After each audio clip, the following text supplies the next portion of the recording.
Et une fois n'est pas coutume, on va commencer par l'actualité. La semaine passée, on vous parlait du prix des œufs. Ce soir, on vous parle de poussins, plus précisément du sort des poussins mâles éliminés en masse. Bonsoir Viviane Gabriel. Bonsoir. Alors, ces poussins? Eh bien, bonne nouvelle, ils seront épargnés dès 2026, enfin ceux de la filière bio, ce qui représente tout de même 700 000 poussins par an. Et donc là, on parle bien des poussins des poules pondeuses. Exactement, des poussins qui étaient parfois broyés vivants et qui, depuis 2020, sont gazés au CO2 parce qu'ils ne pondent pas d'œufs. Alors, les producteurs bio ont décidé la semaine dernière en assemblée de les épargner. Quelle est la solution retenue par BioSuisse? Ils vont miser sur une nouvelle race de poule, une poule hybride. Alors, en apparence, cette poule ressemble à toutes les autres, rien de particulier. Et pourtant, écoutez. Le problème avec l'élevage conventionnel, qu'on utilise actuellement aussi dans le bio, ce sont les poulets. Ils sont trop légers. Ils ne donnent pas assez de viande, tout simplement. Avec ce nouvel élevage, qui est un élevage bio, les mâles donnent beaucoup plus de viande, les poules un peu moins d'œufs. En revanche, on a besoin de moins de nourriture de haute qualité et c'est vraiment la solution d'avenir pour l'agriculture biologique. C'est donc une sorte de poule compromis. Exactement, les poules pondent environ 240 œufs par an. Ça veut dire 100 de moins que les poules pondeuses conventionnelles, mais les mâles produisent davantage de viande. Alors l'abattage de ces poussins mâles, ce sera bientôt de l'histoire ancienne dans la filière bio. Qu'en est-il dans l'agriculture conventionnelle? Alors effectivement, la question se pose. On a parlé de 700 000 poussins abattus pour la filière bio. Si on ajoute la filière conventionnelle, ce sont 3,5 millions de poussins qui sont gazés chaque année en Suisse. Alors y a-t-il une alternative? Écoutez le directeur de la fêtière gallo-suisse. Il faut prendre en considération la quantité d'œufs qu'on a et le marché tel qu'il est. Pour nous, la meilleure option serait la détermination du sexe dans l'œuf. C'est le premier pas que nous pourrions faire très rapidement. Viviane, la détermination du sexe dans l'œuf, concrètement, en quoi est-ce que ça consiste? Alors c'est un acte technique, on va voir quelques images. Il permet en fait de détecter si c'est un mâle ou une femelle à l'intérieur de l'œuf. Mais les œufs mâles sont tout de même à la fin déchiquetés et transformés en aliments pour animaux. Et on passe maintenant à vos petites courses Voilà. dans votre caddie. On commence avec ce pot de miel.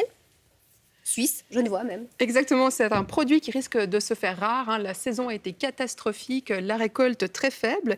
Et idem pour d'autres produits locaux, des légumes, des fruits et des céréales. L'année a été très dure. Ouais, là, on parle vraiment de la météo qu'il y a eu au printemps et l'été dernier. Oui, avec pour conséquence, si on regarde du côté des fruits, des récoltes décevantes pour les abricots, les pruneaux et les poires, moins 35%. Et du côté des légumes, même topo? Oui, pour les salades, le brocoli, le chou-fleur, la courgette, le fenouil et probablement les carottes.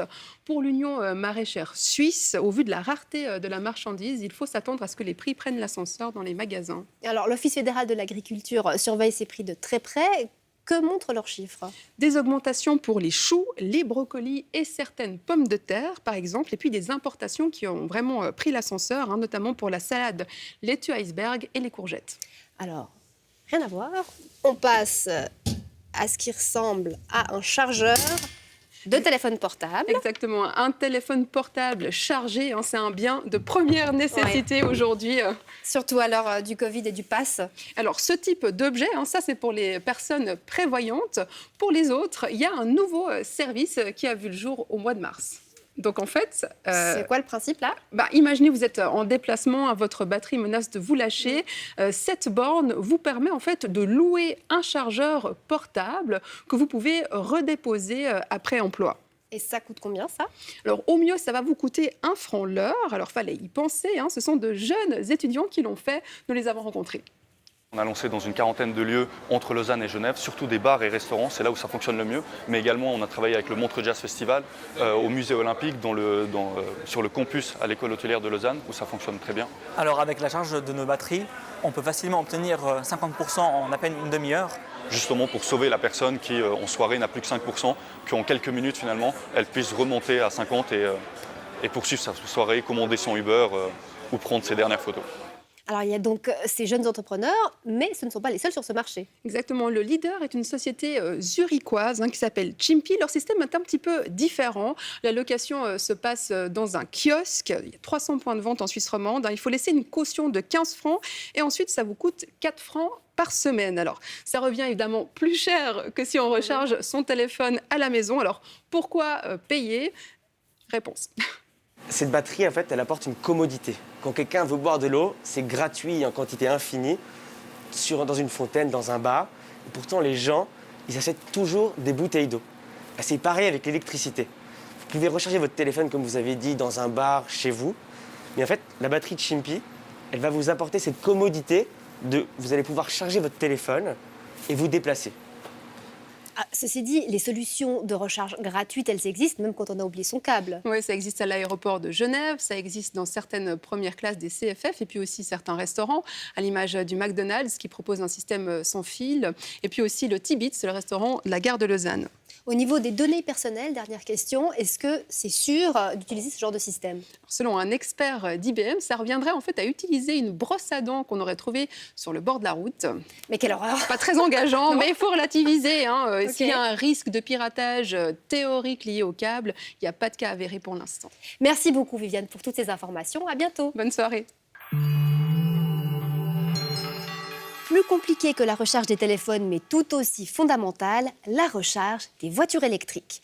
Le marché est en plein développement. Cette année, plus de 10% des nouvelles voitures immatriculées en Suisse sont soit hybrides, soit électriques. Et l'objectif de la Confédération, c'est même d'atteindre 15% dans 2 ans. Mais évidemment, pour ça, il faut avoir des systèmes de recharge performants et un réseau dense pour éviter de se retrouver à plat. Alors, à quel point le maillage est-il efficace? Reportage de François Janet et Régis Migy.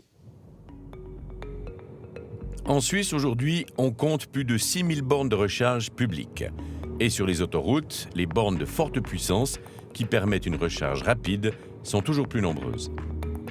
Au restaurant de la Broye, ici, nous avons même trouvé les bornes de 3 réseaux concurrents. Tesla, Ionity et Move. Avec cette première question, comment ça marche? Chez Move, c'est très simple. D'ailleurs, c'est marqué là. Premier, on branche la voiture. 2, la manière la plus simple, présenter sa carte et ça démarre la recharge. Il y a 2 autres possibilités. On peut aussi suivre ce qui est à l'écran et payer avec sa carte de crédit. Ou bien sûr, la troisième, c'est de scanner le QR code qui est en dessus et suivre les indications sur son portable. La puissance, c'est la puissance fournie par la borne qui va influencer sur le temps de charge. Alors, ces bornes-ci fournissent jusqu'à 175 kW. Ça charge donc assez rapidement la voiture. Sur les bornes rapides, vous avez le câble qui est fixe, mais dans les bornes qui sont moins rapides, vous avez souvent un câble à fournir. Et le troisième élément, c'est la voiture et son système de gestion de batterie, qui va accepter plus ou moins de puissance. Sur une borne rapide, un superchargeur, en une demi-heure, on recharge de quoi rouler 150 à 200 km selon le type de véhicule.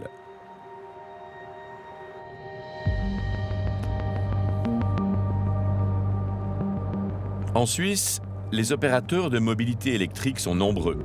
Nous en avons compté une vingtaine. Les principaux proposent chacun une application sur smartphone qui permet d'identifier les bornes de leur réseau. Je vois sur l'application où sont les bornes, quelle puissance elles ont, si elles sont disponibles ou pas, si elles sont fonctionnelles.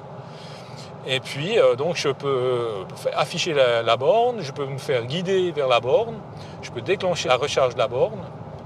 C'est tout ça qu'on peut faire avec l'application de base. Après, on peut regarder les recharges qu'on a faites, combien ça a coûté. Le réseau public, d'abord, il a été conçu pour un usage justement pour pouvoir trouver des bornes et rentrer à la maison. Et le maillage s'est fait en lien avec les investisseurs qui en Suisse ne sont pas l'État. L'État n'a pas investi un franc dans les bornes, donc c'est toujours des acteurs privés, semi-privés qui ont mis des bornes. L'interopérabilité aujourd'hui permet souvent, avec la carte d'un opérateur, d'utiliser les bornes d'autres opérateurs en Suisse et en Europe. La carte Move permet de recharger sur plus de 80 000 possibilités de recharge. Et donc la carte Move, elle est compatible avec les bornes des concurrents. Parmi les premiers à s'engager sur la voie de l'électromobilité, Green Motion, au Mont-sur-Lausanne, le pionnier des bornes de recharge. On a posé la première borne publique qui était déjà en réseau sur le campus l'EPFL en juin 2010. C'était une première en Suisse, c'était une première en Europe. Ce qui était très compliqué pour nous, c'est qu'on voyait les premières voitures électriques arriver, elles avaient toute une prise différente. Donc on avait globalement des premières bornes qui étaient un petit peu des sapins de Noël avec des systèmes de câbles, des systèmes d'identification différents. Et tout ça est en train de se standardiser. C'est pas encore parfait. Ça va encore prendre du temps, mais on est quand même arrivé à quelque chose qui est solide et selon moi qui est fiable. Le réseau EV-Pass, déployé par Green Motion, est aujourd'hui leader en Suisse, avec plus de 2300 bornes publiques installées dans tous les cantons. Green Motion développe tous les types de recharge, des bornes de basse puissance jusqu'à 11 kW pour un usage à domicile. Des bornes de puissance moyenne équipées de lecteurs de cartes RFID, des cartes à puce, jusqu'à 22 kW, qu'on trouve souvent sur les parkings publics. Alors, la première différence, c'est que la borne pour l'usage à domicile, elle est en plastique. Et puis la borne qui est pour un usage public, elle est en inox. Donc elle est beaucoup plus robuste. Une des différences entre la borne publique et la borne à domicile, c'est que la borne publique, elle a systématiquement un lecteur de carte RFID qui permet d'utiliser des cartes, soit la carte du réseau EV-Pass, soit la carte d'un réseau partenaire avec lequel on est en roaming. Ça peut être un autre réseau suisse comme un réseau européen. Ou alors encore, on a fait ça en 2016, on s'est intégré donc, dans la carte SwissPass, qui est la carte la plus utilisée possédée en Suisse. Et avec ce SwissPass, on peut s'identifier et payer sur tout le réseau EV-Pass, également les réseaux partenaires à l'étranger. Et puis, Green Motion développe aussi des superchargeurs, les bornes rapides qui permettent de recharger en peu de temps. Et l'autre catégorie de bornes qu'on conçoit et qu'on produit, donc, c'est les bornes à haute puissance, à courant continu, d'une puissance de 22 à 160 kW. Celle-là, en l'occurrence, c'est 160 kW, donc c'est ce qu'on construit de plus performant. Si Green Motion produit l'essentiel de ses bornes au Maroc, la recherche et le développement occupent des dizaines d'ingénieurs à Lausanne. Maintenant qu'on a beaucoup de voitures qui se rechargent à forte puissance, on déploie de plus en plus de ces bornes rapides. Donc après une phase de densification pour être sûr que le réseau est partout, on est dans une phase d'augmentation de la puissance, surtout pour permettre les longs trajets. L'idée, nous, c'est vraiment de déployer ces bornes là où il y a des services qui permettent un grand confort à nos clients. Move, de son côté, ne fabrique pas de bornes, mais assure le déploiement et la gestion de réseaux. Opérateur de mobilité, l'entreprise a été fondée en 2017 à Grange-Paccot par des fournisseurs d'énergie. Et nous étions curieux de savoir d'où vient l'électricité qu'elle fournit. L'électromobilité fait sens que si l'énergie qui remplit la batterie est d'origine renouvelable. Dans le cas de Move, nous garantissons que 100% de l'énergie qui provient des bornes publiques sont d'origine renouvelable. En expansion, Move étoffe régulièrement ses effectifs. C'est que l'avenir de ce marché survolté va remodeler le profil de ses acteurs. Il va y avoir probablement des regroupements, mais je suis totalement convaincu qu'il ne va pas y avoir un grand qui va bouffer tous les autres. Il va y avoir différents systèmes pour différents usages et le consommateur va être gagnant parce qu'il va pouvoir choisir. Et le fait d'avoir plus de consommateurs va simplifier un petit peu la donne parce qu'on va s'harmoniser, on va avoir les mêmes pratiques et les mêmes manières de faire et comme ça sera plus facilement comparable. Pour Green Motion, l'avenir est déjà international. L'entreprise a été rachetée ce printemps par le groupe Eaton, un géant mondial de l'industrie électrique. Ce rachat va lui permettre de diffuser ses produits à très large échelle. Green Motion qui vient aussi de lancer ses bornes de recharge pour avions. Bonsoir François Jeannet. Bonsoir Linda. Alors, on vient de voir comment ça fonctionne avec votre reportage. Maintenant, question de base, faire le plein avec de l'électricité, est-ce que ça coûte plus cher ou moins cher qu'avec de l'essence? Alors, on fait une petite comparaison. Une voiture à essence consomme, c'est une fourchette un peu grossière, 5 à 8 litres au 100. Aujourd'hui, le litre d'essence, sans plomb 95, à peu près 1,80 franc. D'accord? Donc, pour faire 100 km, vous allez dépenser entre 9 et 14,40 francs. Si vous prenez une voiture électrique, elle consomme Là aussi, c'est une fourchette moyenne entre 15 et 18 kWh pour 100 km. Le kilowattheure à la maison, vous le payez à peu près 20 centimes. Donc 100 km vont vous coûter entre 3 francs et 3 francs 60. C'est 3 à 4 fois moins que l'essence. Bon, ça, c'est si vous chargez à la maison. Le long des routes, maintenant, c'est plus cher. Alors évidemment que si vous utilisez le réseau public, tout va dépendre des tarifs pratiqués par les opérateurs que vous utilisez. Il y a plusieurs critères qui rentrent en ligne de compte. Le kilowattheure, l'énergie qu'on utilise, mais la durée aussi d'occupation de la borne, des fois un mix de ces différents points. Pour simplifier, on va dire que les tarifs sont compris entre 45 centimes et 60 centimes du kilowattheure. Ah, jolie marge, alors du côté des fournisseurs, c'est beaucoup plus cher que les 20 centimes qu'on a à la maison. 2-3 fois plus cher qu'à la maison. Mais grosso modo, pour faire 100 km, vous allez avoir une fourchette de prix entre 6 francs 75 et 10 francs 80. Donc, le prix des opérateurs, selon l'abonnement qu'on a, va varier. C'est un peu comme en téléphonie mobile. Selon son utilisation, il faut choisir le bon abonnement.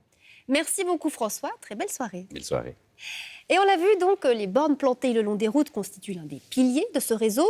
L'autre pilier, ce sont bien sûr les lieux où les voitures restent à l'arrêt pendant des heures. Votre garage, celui de votre entreprise, les grands parkings collectifs.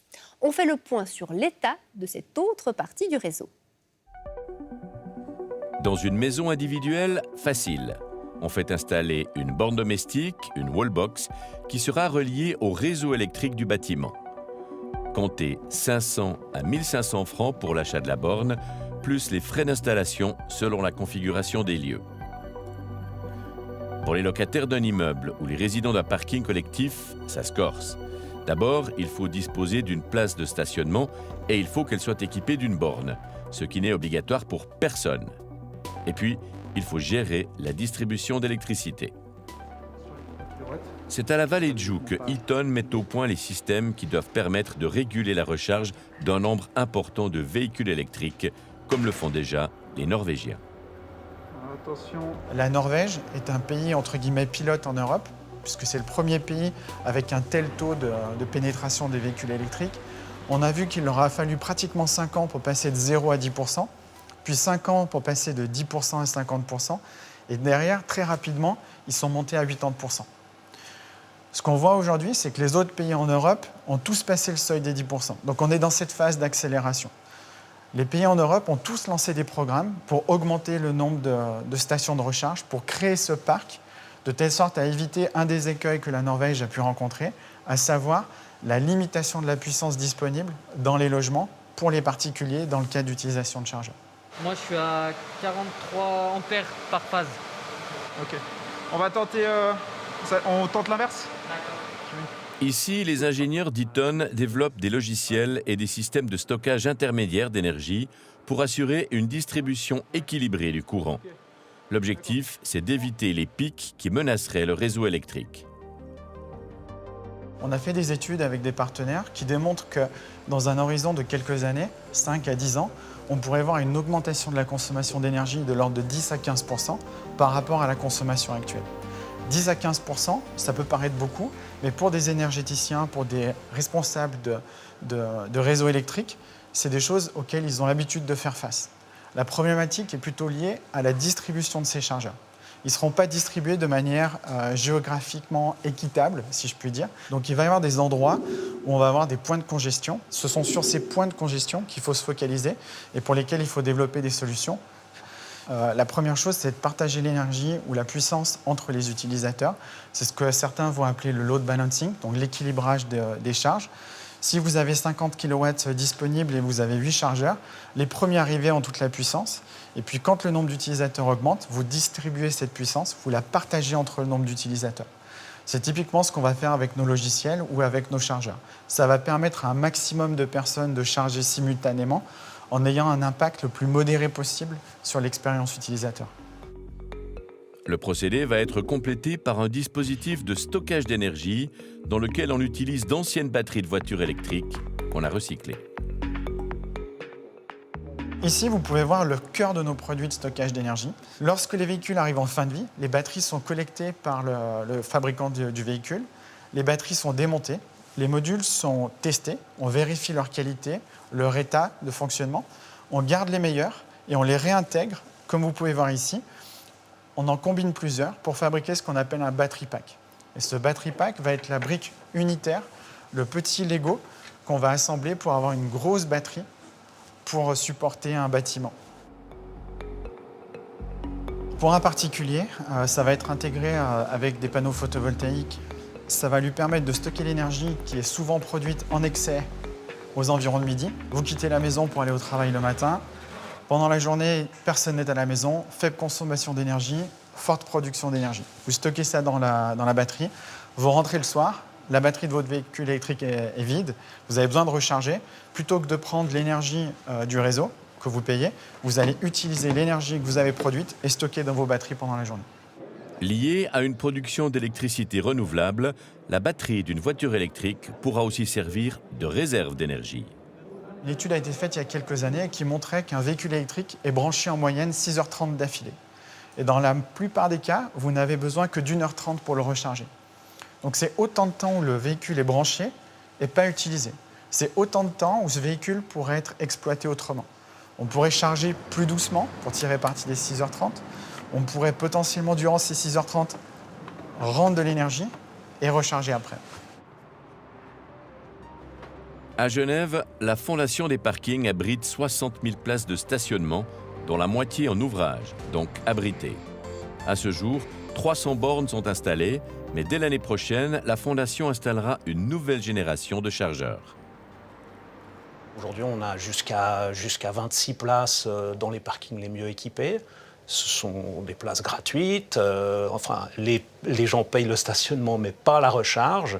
Et puis, nous favorisons l'électromobilité. C'est une mission que nous donne le canton. Donc, chaque mois, nous installons plus de bornes pour répondre à la demande. Avec quel objectif à terme? À terme, 10% des places en ouvrage équipées d'un point de recharge. Les places de recharge sont occupées à plus de 75% et certaines sont même saturées. La Fondation des parkings doit donc investir sans tarder. Pour l'investissement, on compte environ 4 500 francs par point de recharge pour l'équipement plus les raccordements électriques. Et puis ensuite, la consommation aujourd'hui, eh bien, elle est compensée par les économies qui sont réalisées sur les systèmes d'éclairage qui sont plus performants et les systèmes de ventilation qui sont plus performants. Donc on n'a pas d'augmentation de la consommation d'énergie ni des coûts de l'énergie. 4 500 francs par place, c'est très peu. Une place de parc coûte jusqu'à 75 000 francs à construire dans un parking en ouvrage aujourd'hui, souterrain. Donc l'équipement de recharge, c'est presque rien, on va dire. Fondation des parkings, bonjour. La recharge est encore gratuite, mais ça va changer. Le but de rendre les points de recharge payants, c'est pour réguler la demande, pas pour faire de l'argent. Le coût de la recharge sera de 1 franc de l'heure, donc ça revient à peu près à 25 centimes le kilowattheure, ce qui est très bas. Et le but de rendre les places payantes, c'est pour éviter que des voitures qui n'ont pas besoin de charger s'y mettent. Il faut que les places soient disponibles pour les véhicules qui en ont le plus besoin.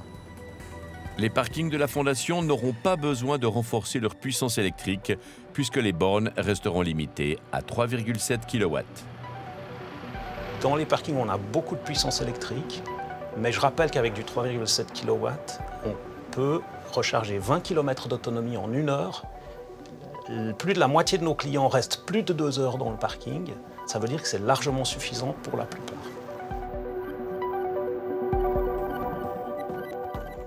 Des bornes de recharge partout, la Suisse s'équipe à la vitesse grand V, mais les entreprises électriques sont-elles prêtes à y faire face? Nous allons poser la question au président de leur fêtière, Michael Wider. Bonsoir. Bonsoir, Madame Bourget. Merci beaucoup d'être avec nous. On précise que vous êtes également membre de la direction du groupe Alpiq. Alors, si demain, on branche tous des voitures à recharger dans notre garage, est-ce que le réseau électrique peut le supporter? Nous avons la chance de disposer déjà aujourd'hui d'une infrastructure de réseau très solide.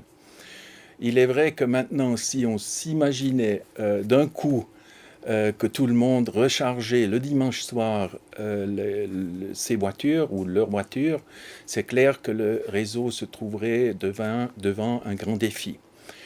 Par contre, en revanche, il faut dire que tout ça s'annonce maintenant et le réseau va s'adapter à cette nouvelle donne et pourra le faire physiquement et devra certainement le faire aussi commercialement. Très concrètement, ça veut dire qu'il faut faire quoi maintenant pour que demain, peut-être pas dimanche prochain, mais enfin dans quelques années, le réseau puisse faire face à cette nouvelle consommation? Le réseau va certainement s'adapter physiquement dans ce sens où il y a des installations intelligentes, des systèmes intelligents de contrôle qui vont être mis en place. Mais cette mesure sera certainement accompagnée aussi par une incitation commerciale, c'est-à-dire inciter l'utilisateur de charger sa voiture dans les moments où le réseau n'est pas mis en contribution maximale d'ores et déjà. Ça peut se faire à l'instar d'autres applications qu'on gère déjà comme ça sur le réseau électrique. Oui, ça veut dire une politique de prix finalement ciblée. À ce propos, aujourd'hui, c'est attractif de rouler électrique aussi parce que les prix d'électricité sont relativement bas par rapport à ceux de l'essence. Est-ce que ces prix raisonnables sont acquis? Ces prix ne sont jamais acquis. Une stabilité dans notre structure de prix en Suisse provient du réseau, bien qu'il faudra l'étendre, et puis c'est pas, même là, pas garanti qu'on puisse s'arrêter au niveau de prix d'aujourd'hui. Pour la partie que nous produisons nous-mêmes, là, on connaît mieux les prix que pour les quantités importées. Bern craint des épisodes de pénurie à l'horizon 2025, ce sera très vite là. Est-ce que c'est vraiment raisonnable d'aller vers une mobilité encore plus dépendante de l'électricité dans ce contexte-là? Il est vrai qu'actuellement, nos préoccupations portent sur les pénuries hivernales. Traditionnellement, nous importons beaucoup dans les mois de février, mars, avril. Il y a des discussions, des solutions qui sont en route pour remédier à ce risque. Après, il me semble la priorité absolue actuellement, c'est la protection du climat. Donc, je ne mettrai en aucun cas en question l'électromobilité. Par contre, il faut trouver les moyens pour fournir l'énergie nécessaire. Et tout ceci doit se faire en accélérant avec vitesse grand V le développement des énergies renouvelables, domaine dans lequel nous avançons. On doit malheureusement le constater comme des escargots. Davantage d'électromobilité, donc, grâce à des énergies renouvelables à doter pour ne plus être des escargots. Merci beaucoup, Michael Wider. On vous souhaite une très belle soirée. Merci à vous aussi. Au revoir. Et une grande question encore, turlupine, les électro-automobilistes, c'est bien sûr l'état du réseau dans les pays voisins. Est-il raisonnable de prendre la route des vacances avec une batterie sous le capot? Petit tour d'Europe en commençant par la France. On va mettre USS. Hop, allez, c'est parti. Aller-retour, nous allons rouler 800 km en Kia Eniro. Même si Régis conduit proprement, ce qui n'est pas sûr, l'autonomie ne sera pas suffisante. Il faudra recharger quelques fois. Premier arrêt à Aix-les-Bains, sur une borne rapide aux couleurs de Freshmile.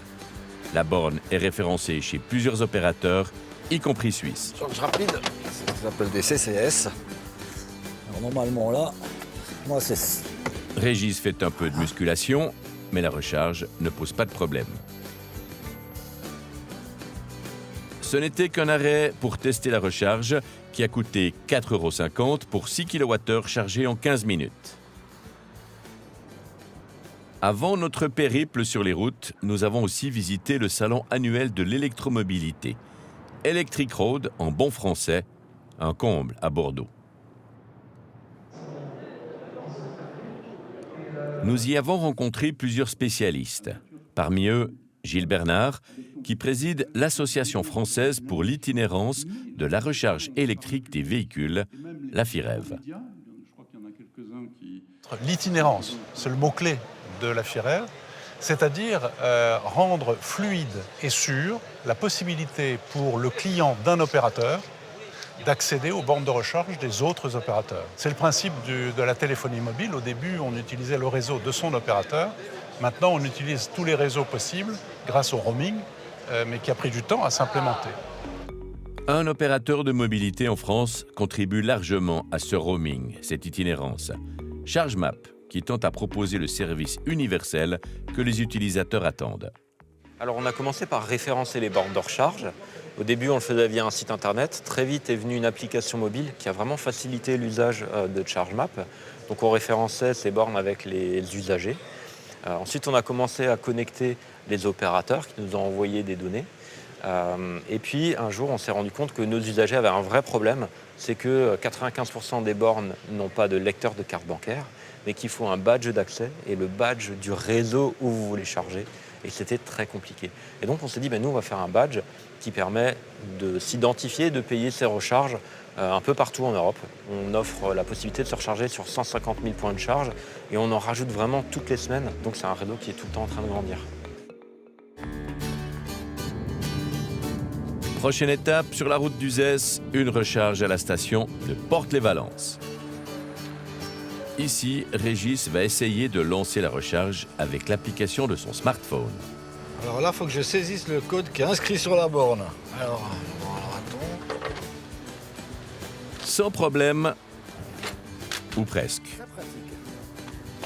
Parce qu'impossible de stopper la recharge. Il faut appeler le numéro de secours.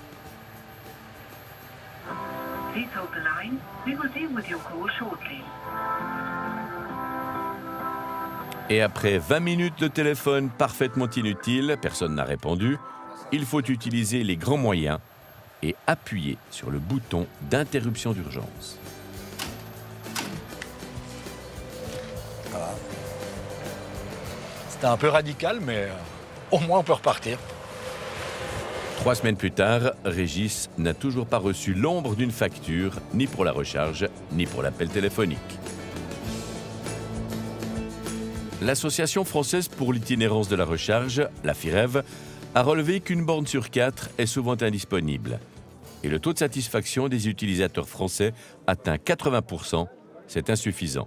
Il faut encore faciliter les procédures pour trouver et pour utiliser les bornes, pour garantir leur fiabilité, pour rendre les prix clairs et transparents. Je ne vais pas dire pour négocier une loi, voyez, mais est-ce que Alors, au niveau de la tarification, ce serait idéal d'avoir une seule manière de tarifer.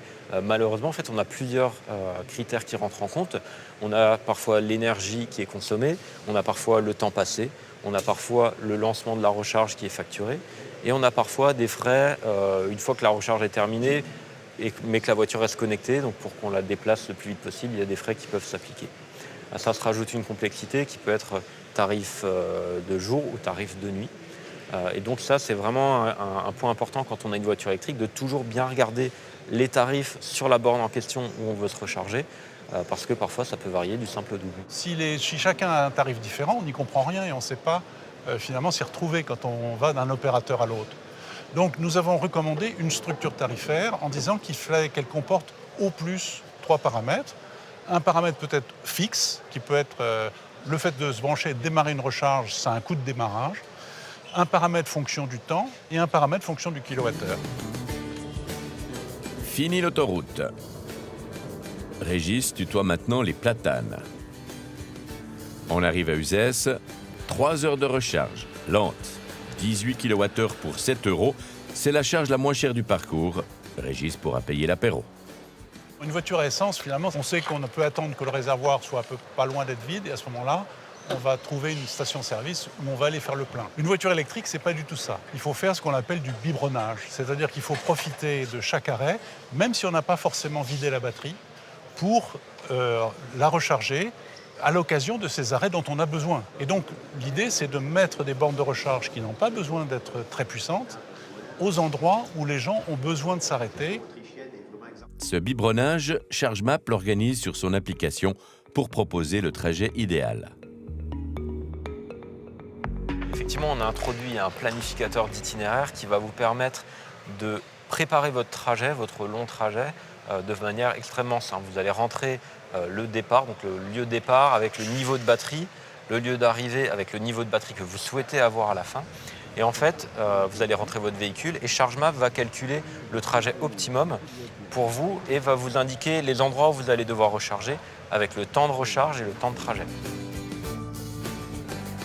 Sur l'autoroute du retour, un autre arrêt biberon à la station-service de Montélimar. Ici, on trouve les superchargeurs de Unity, pas vraiment efficaces pour tout le monde. Non. Vous avez l'habitude des stations de recharge? Il n'y a pas, il y a comme moi qu'on a la voiture électrique. Donc on apprend régulièrement. Et ces premières expériences, ça se passe comment? La toute première fois, ça a été une catastrophe. On a été se promener dans Marseille. On a mis 12 heures pour aller de Genève à Cannes. Maintenant, ça va mieux.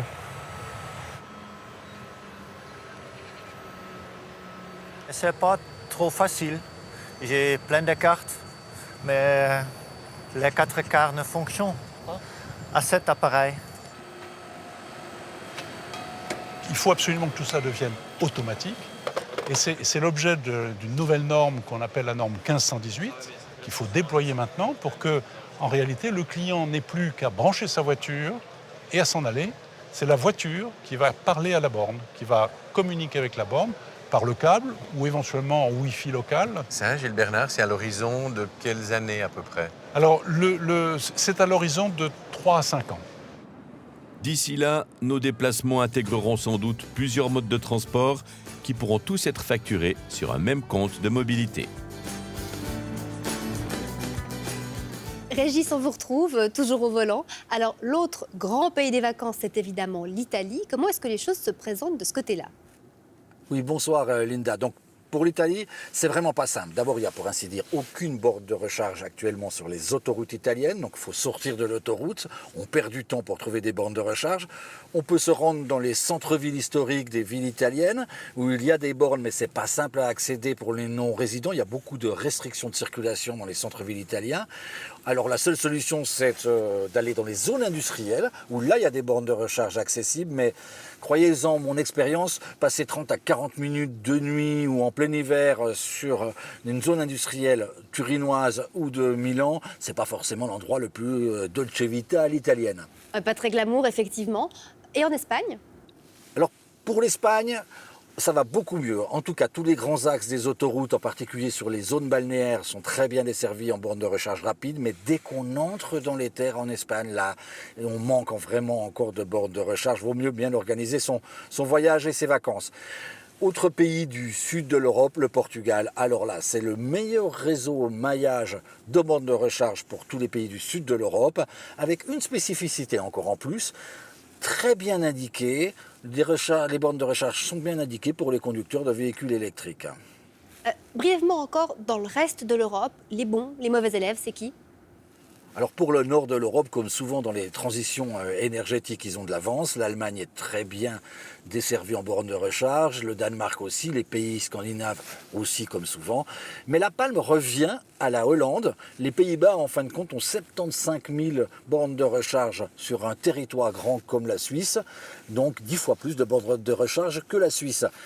L'autre partie où ça pose problème en Europe, c'est les pays de l'Est, où là, il y a vraiment encore un grand manque de bornes de recharge pour véhicules électriques. Donc, en fin de compte, si l'industrie automobile veut vendre encore beaucoup de voitures électriques, il faudra vraiment qu'elle s'occupe dans certains pays européens d'améliorer vraiment le maillage de bornes de recharge électriques. Si on veut vendre des voitures électriques, il faut plus de bornes. Merci beaucoup, Régis, pour vos conseils et bonne route.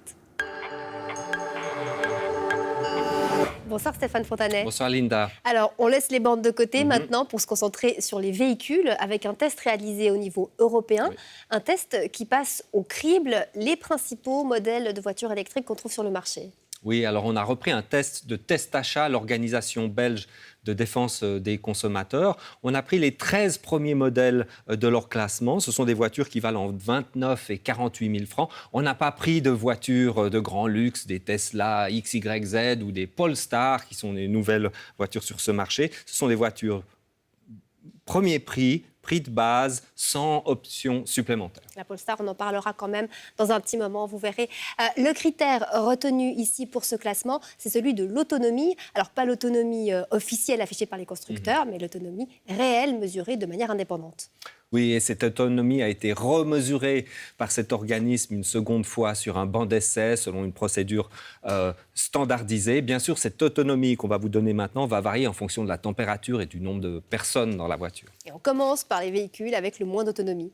Oui, tout à fait. Alors, il n'y a pas de mystère. Celles qui ont la plus petite batterie vont aller quand même le moins loin. La première, c'est la Smart 44 5 portes, qui a une autonomie de 100 km pour un prix de 29 500 francs. Ensuite, on a 70 km de plus avec la Mazda MX-30, mais aussi 7 000 francs de plus.